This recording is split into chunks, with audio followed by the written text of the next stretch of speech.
کوشش کریں دائیں نہ دیکھیں، بائیں نہ دیکھیں، اوپر نہ دیکھیں، نیچے نہ دیکھیں. آپ زندہ نبی کی بارگاہ میں درود و سلام پیش کر رہے ہیں، کوشش کریں آپ بھی انہی کی جانب توجہ رکھیں. ٹھیک ہے؟ اور یہ بات آپ ذہن نشین کر لیں کہ جو پیچھے دیوار ہے نا، یہ آپ کی اور میرے لیے. ایسی لاکھوں دیواریں بھی ہوں تو وہ نگاہ مصطفیٰ میں حائل نہیں ہو سکتی. ٹھیک ہے؟ یہ دیواریں آپ کی اور میرے لیے ہیں. حضور نبی علیہ السلام کے لیے ایسی کوئی دیوار نہیں ہے. حضور نبی علیہ السلام کی نگاہ مبارک کو تو اللہ نے وہ طاقت عطا کر رکھی ہے. آپ تو مدینہ طیبہ میں بیٹھ کے دیکھ کے جنتوں کی خبریں دیا کرتے تھے. ٹھیک ہے؟ تو یہ مدینہ پاک سے جو ہے نا، یہ جنت کی مسافت بہت زیادہ ہے. مدینہ پاک سے سیالکوٹ کی مسافت تو ہے ہی کچھ بھی نہیں ہے. ٹھیک ہے؟ اور میں حباب سے کہا کرتا ہوں، میں کہتا ہوں چلو یار یہ ہمارے ایمان کا ذوف ہے کہ ہم نے پنڈی سے یا سیالکوٹ سے مدینہ دور کر دیا. عاشقوں کے لیے کوئی دور نہیں ہے. کوئے سرکار میں ہوگا کہیں مصروف طواف، دل اگر سینے میں ہوتا تو دھڑکتا ہوتا ہے. عاشقوں کے لیے نہیں دور، ہم نے دور کر دیا حضرت. یہ ہمارے ایمان کا ذوف ہے حضرت. لیکن میں احباب سے کہا کرتا ہوں، میں کہتا ہوں چلو یار ایک تاڑی مان لئی کہ پنڈیوں مدینہ دور ہے، پھر ایک ساڑی مان لو کہ مدینے تو پنڈی دور کوئی نہیں جائے. مدینہ پاک سے نہیں پنڈی دور کوئی بھی. یہ ماشاءاللہ ہمارے نظامی صاحب بیٹھے ہیں تو انہی کے چلو میں حوالے سے حضرت خواجہ نظام الدین اولیاء رحمۃ اللہ تعالیٰ نے. ٹھیک ہے؟ لکھا ہے کہ ایک دن حضرت اپنی خانقاہ میں تھے اور اس وقت حضرت پہ جذب کا غلبہ تھا. اور اب کر کیا رہے تھے کہ بار بار نا زمین پہ صرف اپنا آدھا پاؤں رکھتے تھے. جیسے ہم چلتے ہیں نا تو پورا پاؤں رکھ کے چلتے ہیں.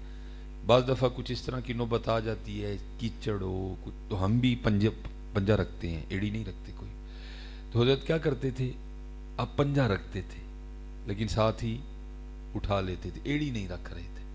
اور یہ بار بار آپ کر رہے تھے اس کو. اب سارے مرید کھڑے دیکھ رہے تھے لیکن اس وقت کسی میں ہمت نہیں تھی کہ حضرت کی بارگاہ میں جا کے عرض کردہ حضور کی کرنے دے. وہ لکھا ہے کہ جب حضرت کا جذب کم ہوا، آپ آ کے اپنی مسند پہ جلوہ گر ہوئے تو سارے مرید حاضر خدمت ہوئے. آ کے عرض کرتے ہیں حضور آگے ایک راز کھلا ہے. آپ نے فرمایا کیا ہوا؟ عرض کی حضور آپ خانقاہ کے وسط میں تھے اور بار بار زمین پہ صرف اپنا پنجہ رکھتے تھے، ایڑی نہیں رکھ رہے تھے. آدھا پاؤں رکھتے تھے، ایڑی نہیں رکھتے تھے، پھر اٹھا. یہ کیا ہے؟ تو قربان جاؤں، آپ فرماتے ہیں میں نے اپنے اکابرین کا قول پڑھا ہے کہ اہل اللہ کے لیے عرش الہی 2.5 قدم ہے. میں نے اپنے اکابرین کا قول پڑھا ہے کہ اہل اللہ کے لیے عرش الہی 2.5 قدم ہے. لیکن قربان جاؤں ان کے فضل و کرم پہ نظام الدین کا تو آدھا بھی نہیں بن رہا تھا. اگر ان کے نظام الدین کا یہ حال ہے تو پھر قربان جاؤں پھر ان کا کیا عالم ہوگا. اگر ان کے نظام الدین کا یہ حال ہے تو پھر قربان جاؤں پھر ان کا کیا عالم ہوگا. ایویں تو نہیں کسی نے کہا تھا چاہیں تو اشاروں سے اپنی کایا ہی پلٹ دیں دنیا کی، یہ شان ہے خدمتگاروں کی، سرکار کا عالم کیا ہوگا. بس یہ حضرت یہ دن بدن ہمارے ایمان میں ذوف آتا جا رہا ہے. یہ دور دور دور دور دور ہی ہوتا جا رہا ہے. اس دور کو ختم کریں حضرت، وہ دور نہیں ہے. النبی اولا بالمؤمنین من انفسہم، تو ہماری جانوں سے بھی ہمارے قریب ہے. ذرا کبھی آنکھیں بند کر کے دیکھیں تو صحیح ہے. یہ میں جب پڑھتا تھا نا جامعہ لاہور نظامیہ میں تو الحمدللہ یہ اللہ کا فضل ہے. اور آپ دعا کیا کریں کہ یا اللہ ہمیں اپنے دوستوں کا ساتھ عطا فرما دیں. چھڑ دے بے درداں دی یاری نیتا ہو جاسی منہ کالا، اے دے تو تنہائی چنگی جڑی بخشے نور اجالا ہے. اب تو ہر بندے کی یہ خواہش ہے حضرت کسی سیاسی بندی سے یاری لگ جائے. چھڑو یار کی کرنا جے لا کے لانی یہ تے اللہ اور اللہ دے رسول اور انہوں نے غلامان اللہ ہوتا ہے. دیکھو تو صحیح حضرت. اور میں آپ کو یہ حق اور سچ کہہ رہا ہوں حضرت، ان کی یاری آپ کو یہاں بھی فائدہ دے گی، قبر میں بھی دے گی، حشر میں بھی دے گی حضرت. یہ بڑا فائدہ دے گی. تو حضرت سے میں نے بڑا کچھ سیکھا حضرت. آپ کی بڑی شفقتیں رہیں، آپ کی بڑی محبتیں رہیں، کیونکہ حضرت کا ڈیرہ قبرستان میں تھا. اور قبرستان میں بھی حضرت کا ڈیرہ اس طرح نہیں تھا کہ تھا ہی کچھ نہیں تو قبرستان میں جا بیٹھے. نہیں، حضرت نے بھرا میلہ چھوڑا تھا. حضرت بڑے امیر کبیر آدمی تھے آپ. بس وہ آپ کی کسی مجذوب سے دوستی تھی، اسی لیے کہا گیا ہے کہ باہوش لوگوں کے پاس بیٹھو، جو خود الجھ چکے ہیں ان کے پاس نہ بیٹھو. کیونکہ وہ تمہیں بھی الجھا دیں گے. سالکین کی صحبت اختیار کرو حضرت. بس وہ جس دن وہ مجذوب موج میں آیا پھر اس نے بھی مجذوب کر لیا حضرت ان کو. میرا جو گھر تھا وہ قبرستان کے بالکل سامنے تھا گلی کے اندر جا کے, اور میرا گھر بھی میری طرح چھوٹا سا 2.5 مرلے کا, اور حضرت کا گھر بالکل قبرستان کے ساتھ اوپر تھا, اور حضرت کا گھر بھی حضرت کی طرح بہت بڑا تھا. حضرت آپ نے تقریباً 17 سال اس قبرستان میں گزارے. میرا بڑا پیار تھا. ایک دن میں جو ہے نا جون کی گرم دوپہر میں ظہر کی نماز پڑھ کے نا گھر جانے کے بجائے حضرت کے پاس آ بیٹھا. تو اتنی شدید گرمی تھی, حضرت کا بھی پسینہ بہہ رہا تھا, میرا بھی بہہ رہا تھا, اور کیونکہ حضرت کا گھر بالکل اوپر تھا تو حضرت کے گھر کا ونڈو اے سی چل رہا تھا, تو اس کے چلنے کی آواز آ رہی تھی. تو ایویں میں عالم تصور میں نے کہا لے یہ بابے نے کی کیتا ہے, ایڈا ٹھنڈا کمرہ چھڑ کے کتنے قبرستان آ بیٹھا ہے. تو یہ حضرت کی محبت تھی, جو بات میرے دل میں تھی وہ میری زبان پہ بھی آ گئی. میں نے حضرت سے یہ سوال کر دیا. مجھے آگے سے فرماتے ہیں مولوی جی پھر انہیں ساڑی گل دا بھی جواب دو.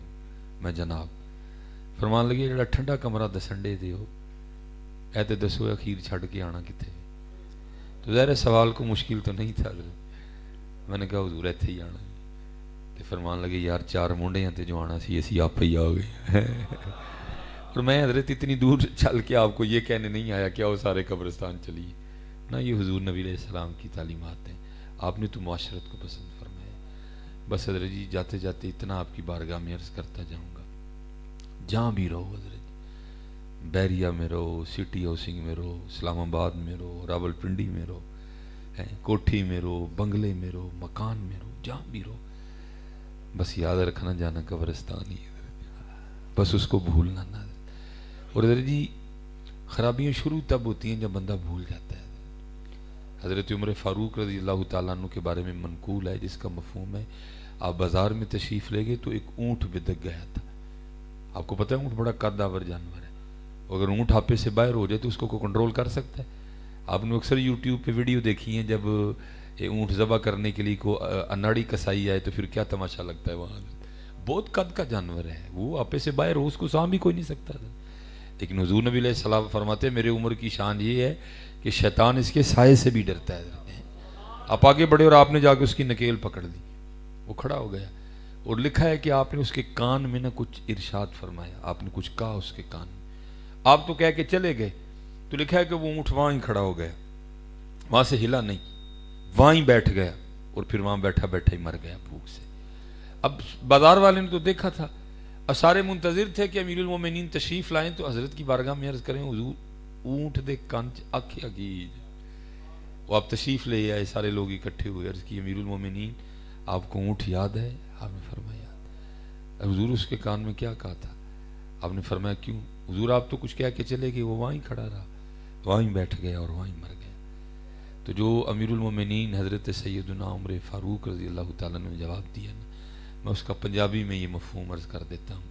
آپ فرماتے ہیں میں نے اس کے کان میں اتنا ہی کہا تھا او اینی ات کن چکی مرنا نہیں یاد. اسی حضرت جی ہاتھ تاں ہی چکی ہے کہ سانو مرنا نہیں یاد, کہ سانو مرنا یاد ہوئے نا تو اسی تیاری کریے. میں نے نیا گھر لیا, میں نے کرائے پہ ہی حضرت, بنا نہیں میرا کوئی بھی, تو میرے گھر کے نا بالکل سامنے گھر بن رہا تھا. تو وہ جو جس کا گھر تھا وہ بھی میرے جاننے والے ہیں, محبت کرنے والے ہیں. وہ ظاہر ہے آتے جاتے تقریباً دن میں کئی بار ان سے ملاقات ہو جاتی. تو میں نے ان سے کہا میں حضور آج کل بڑیاں ڈیوٹیاں دے رہے ہو. فرمانے لگے حضرت ظاہر ہے آ کے رہنا ہے نا, تو پھر میں اتنے کھلو کے تیار کران دیا نا. تو میں نے کہا بندے ہوا تیرا وہم ہی ہے کہ تو رہنا ہے بھائی, پکا تو نہیں پتا کہ آگے رہنا ہے, یہ تو مالک کی ذات جانتی. ہو سکتا ہے اس سے پہلے کیا حکم الہی آ جائے حضرت جی. لیکن چلو اگر رہنے آ بھی جائے تو کون سا رہنا حضرت جی, 10 سال رہ لے گا, تقریباً ان کی 55-60 سال عمر ہے حضرت, 10 سال رہ لیں گے, 20 سال رہ لیں گے, 30 سال رہ لیں گے. میں نے کہا یہی یار جتنے 20-30 سال رہنا ہے سارا دن کھلو کے تیاری کروان دے. حضرت وہ کور جتھے جا کے پتہ نہیں کنی دیر رہنا ہے انہوں کدی ویکھیا ہی نہیں جا کے. ہاں یار کبھی کبھی جایا کرو یار, کبھی کبھی جایا کرو, جا کے دیکھا کرو حضرت, اتھے دی تیاری کروائیے جا کے. اور بس اتنی گزارش کروں گا جب جانا نا قبرستان تو جانے سے پہلے فون بند کر دینا, نہیں تو اس نے آپ کو وہاں بیٹھ کے کچھ بھی نہیں کرنے دینا. فون بند کر کے بیٹھ جانا, پھر دیکھنا قبروں کو, پھر اس کے بعد جو قبروں کے اوپر تختیاں لگی ہیں پھر ان کو دیکھنا حضرت، یا تھے آگے کڈے کڈے بڑے چودھری لیٹے ہی نہیں، جہاں کہیں بھی رو حضرت، اللہ آپ کو خوب عطا فرمائے، بس قبرستان کو نہ بھولنا حضرت۔ اور میں آپ کو سچ کہہ رہا ہوں حضرت جی، ہمیں بڑے وہم پڑ گئے ہیں، کیا عثمان غنی سے بھی زیادہ کچھ آنے والا آنا ہے حضرت؟ آپ کے لیے تو لکھا ہے کہ آپ جب کبھی تشریف لے جاتے تو اتنا روتے تھے کہ آپ کی ریش مبارک آپ کے آنسوں سے تار ہو جایا کرتی تھی۔ حضرت عثمان غنی سے زیادہ طاقتور نسبت ہے کسی کے پاس؟ اور آپ تو دو نوروں والی سرکار ہے، آپ تو دو نوروں والی سرکار، ہمیں کیا مل گیا یار؟ کون سا ہمیں کوئی چٹ دے دی ہے کسی نے؟ میں کہتا ہوں اگر دے بھی دے تو اس کی چٹ کا بھی کوئی اعتبار نہیں ہے حضرت۔ آپ تو عشرہ مبشرہ میں سے ہیں، کتنا روتے تھے۔ کسی نے عرض کی امیر المومنین آپ قبر کو دیکھ کے کیوں اتنا روتے ہیں؟ آپ نے فرمایا یہ وہ پہلی منزل ہے، جو یہاں سے کامیاب ہو گیا وہ آگے بھی کامیاب ہے، جایا کرو حضرت، جایا کرو۔ بڑا اچھا جواب تھا ان کا حضرت۔